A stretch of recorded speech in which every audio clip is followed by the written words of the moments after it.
যে সিয়াম শুধু সাহারি খাবার ইফতার করা নয়, সিয়াম হলো নিজেকে পরিবর্তন করা, আত্মশুদ্ধি করা, অন্তরের পরিবর্তন, বাহ্যিক পরিবর্তন।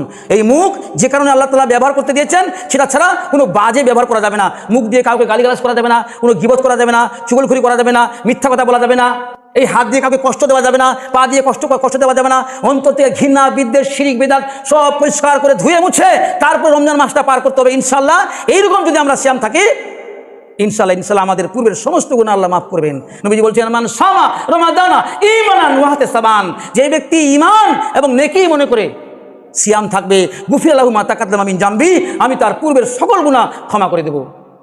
সুতরাং আমরা চেষ্টা করব এই রমজান মাসকে ভালোভাবে মূল্যায়ন করা, যেভাবে আল্লাহ তাআলা এবং রাসূল বলেছেন সেইভাবে আমরা সিয়াম থাকবো। সবাই বলুন ইনশাআল্লাহ। আল্লাহ তাআলা আমাদের কবুল করুক, আমাদের গুনাহ খাতা মাফ করুক, যারা অসুস্থ তাদেরকে সুস্থতা দান করুক, যারা মারা গেছে আল্লাহ তাদেরকে ক্ষমা করুক। আর আমরা এখানে প্রত্যেক দিন আমরা ইফতারি ব্যবস্থা করেছি আলহামদুলিল্লাহ। এটা প্রত্যেক বছরই হয় ইফতারি ব্যবস্থা, কারণ সবচেয়ে রমজান মাসের সবচেয়ে ভালো কাজ হলো মানুষকে খাওয়ানো। নবীজি বলছেন, যেই ব্যক্তি একটা খেজুর হলেও যে ব্যক্তি কাউকে ইফতারি করাবে, ওই সাইমের সমপরিমাণ, ওই রোজাদারের সমপরিমাণ নাকি ওর তার আমলনামায় দেওয়া হবে, কেউ যদি ইফতার করায়। সুতরাং ইফতারির যে যেরকম পারবেন নিজের সুবিধা মতো 10, 20, 50, 150, 200, 500 ইফতারির জন্য এখানে দিবেন। আমরা প্রত্যেকদিন ইফতারি করাচ্ছি, আর সবাই এখানে আসবেন, এখানে ইফতারি করে মাগরিবের নামাজ আদায় করবেন।